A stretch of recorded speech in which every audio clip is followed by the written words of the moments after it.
जी के साथ में हुआ। बंधुओं,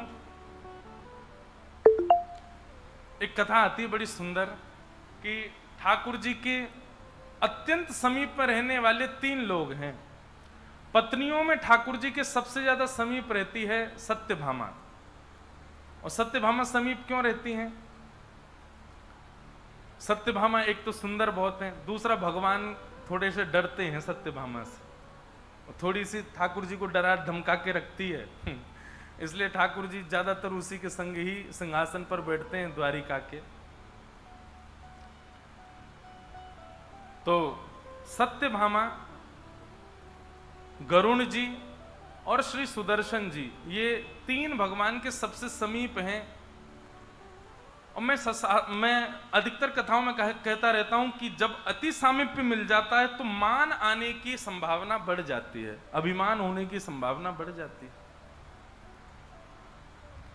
एक राजा थे, वो राजा की सभा में बहुत सारे लोग बैठते थे। राजा बड़े प्रतापी राजा थे। उनके महल में एक सेठ जी रहते थे। तो राजा जब कोई निर्णय देते थे तो वो सेठ जी उनके कान में जाकर के बार बार पूछते थे, जल पिएंगे क्या? कभी पूछते आप दूध पिएंगे क्या? कभी कहते बोले आप कुछ खाएंगे? तो राजा कहते नहीं नहीं नहीं। तो बाकी के सब लोग जो थे उनको पता तो होता नहीं था इन्होंने क्या बोला। फिर वो बाद में पूछते तुम क्या बोलते हो राजा के कान में? बोले कि वो जो भी निर्णय देते हैं मुझसे पूछ के देते हैं, तो मैं ही जाके बोलता हूँ उनके कान में, आप ऐसा ऐसा निर्णय दो। तो राजा बोल देते। बोले अच्छा, तुम्हारी सुन के बोलते हैं? बोले हाँ। ऐसे लोग संसार में बहुत होते हैं। वो श्रेष्ठ लोगों के आसपास घूमते घूमते सबको ये दिखा देते हैं, देखो हमारी बहुत चलती है, हमारे कहे से ही सब काम होता है, हमारे चाहने से ही सब होता है। तो अति सामीप्य में मान आने की संभावना बढ़ जाती है।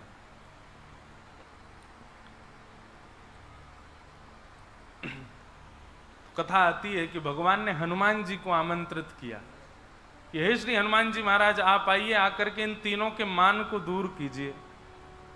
तो श्री हनुमान जी महाराज द्वारिका पहुंचे और द्वारिका में जाते सबसे पहले सबसे सुंदर वन जो द्वारिका का था उसको उजाड़ना प्रारंभ कर दिया। द्वारिकाधीश की सभा में जाकर के किसी ने हल्ला मचा दिया। बोले महाराज जल्दी कुछ करिए। बोले क्या हो गया? बोले एक बानर आ गया है, पूरे द्वारिका को उजाड़ रहा है। भगवान ने सुदर्शन जी से कहा, बोले सुदर्शन जी आप चले जाइए, जाकर के उस बानर को देखिए आइए, क्या कर रहा है, पूरी द्वारिका में बहुत उत्पात मचा रखा है। सुदर्शन जी बोले इतने छोटे से काम के लिए मैं जाऊं? किसी अन्य को भेज दीजिए, बानर भगाने का काम है, डंडा लेके कोई चला जाएगा, भगाया आएगा। कई सैनिक गए लेकिन कोई सैनिक लौट करके वापस नहीं आया। तो भगवान बोले कोई भी आ नहीं रहा है, लग रहा है बानर बड़ा है, आप ही जाइए। तो सुदर्शन जी को इतना अपमानजनक लगा कि बानर भगाने के लिए मुझे भेजा जा रहा है। वो ठीक है भगवान, ऐसा प्रकोप करके आऊंगा कि बानर वंश ही खत्म हो जाएगा। सुदर्शन जी महाराज जैसे ही गए, वन में बैठे हैं श्री हनुमान जी महाराज, पूरा वन उजाड़ दिया। सुदर्शन जी ने जैसे ही आकर के हनुमान जी को देखा, जैसे ही उनके ऊपर आक्रमण करने लगे, हनुमान जी ने सुदर्शन जी को पकड़ा, अपनी कांख में दबा लिया और दबा करके बैठ गए। सुदर्शन जी की जीभ भी सब बाहर आ गई निकल करके, महाराज छोड़ा ही नहीं, कस के दबा लिया। शाम हो गई, सुदर्शन जी लौट करके नहीं आए। पूरी सभा में बड़ा चिंता का विषय होने लगा। भगवान बोले सुदर्शन जी इतना समय तो नहीं लगाते, आपको पता है दुनिया में सबसे तीव्र चलने वाली गति किसकी है? सुदर्शन जी की। श्री सुदर्शन जी महाराज और श्री गरुण जी महाराज ये मन की गति से भी तेज चलते हैं, ऐसा शास्त्रों में वर्णन है। सुदर्शन जी लौट करके नहीं आए। भगवान ने गरुण जी को बुलाया, 3 लोगों का मान दूर करना था, सुदर्शन जी का, गरुण जी का और सत्यभामा का। गरुण जी से कहा, बोले गरुण जी देख के तो आओ, तुम्हारे प्रिय मित्र सुदर्शन जी कहाँ रह गए? बोले नहीं आने वाले होंगे। बोले आए तो नहीं, बहुत देर हो गई, तुम जाओ।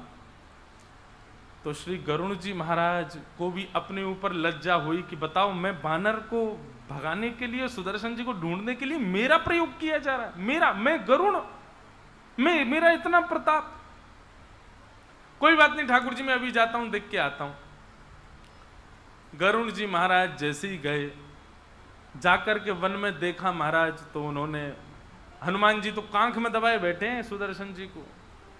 ये दृश्य देखते ही गरुड़ जी को विश्वास नहीं हुआ, बोले भगवान नारायण के सुदर्शन को कांख में दबा लिया, ये बानर तो नहीं हो सकता। भैया आप कौन हो? हनुमान जी मुस्कुरा गए, बोले आओ गरुड़ जी पधारो। गरुड़ जी महाराज समझ गए, बोले ओहो आप तो हनुमंत लाल हैं।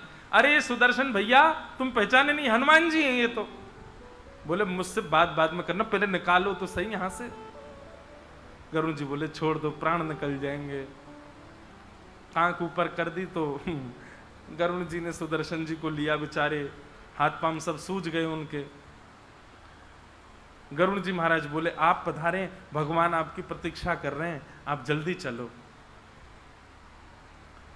हनुमान जी बोले आप पहुंचिए, आपसे पहले पहुंच जाऊंगा मैं। गरुड़ जी बोले मेरी गति को चैलेंज? आप मन में सोचो भुवनेश्वर, तुरंत भुवनेश्वर सोचते, अगर आप भुवनेश्वर गए आपको तुरंत भुवनेश्वर दिख जाएगा, मन इतना तेज चलता है। पर मन की गति भी हल्की पड़ जाती है गरुड़ जी के आगे। हनुमान जी बोले आप पहुंचिए, आपसे पहले पहुंच जाऊंगा मैं। गरुड़ जी बोले मेरी गति को चैलेंज? मन की गति से तेज चलता हूं मैं। ठीक है हनुमान जी महाराज आप आइए, मैं सब व्यवस्था कर देता हूं। भर से भी कम लगा उनको पहुंचने में।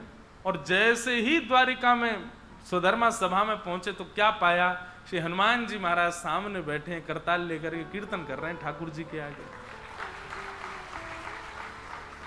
गरुड़ जी को आज पहली बार लगा कि मुझे आज तक लगता था मुझसे तेज कोई नहीं चलता, ये हनुमान जी क्या जी, मुझे लग ही नहीं रहा ये वही है। ऐसा लगता है दो रूप हैं, एक से वहां एक से यहां।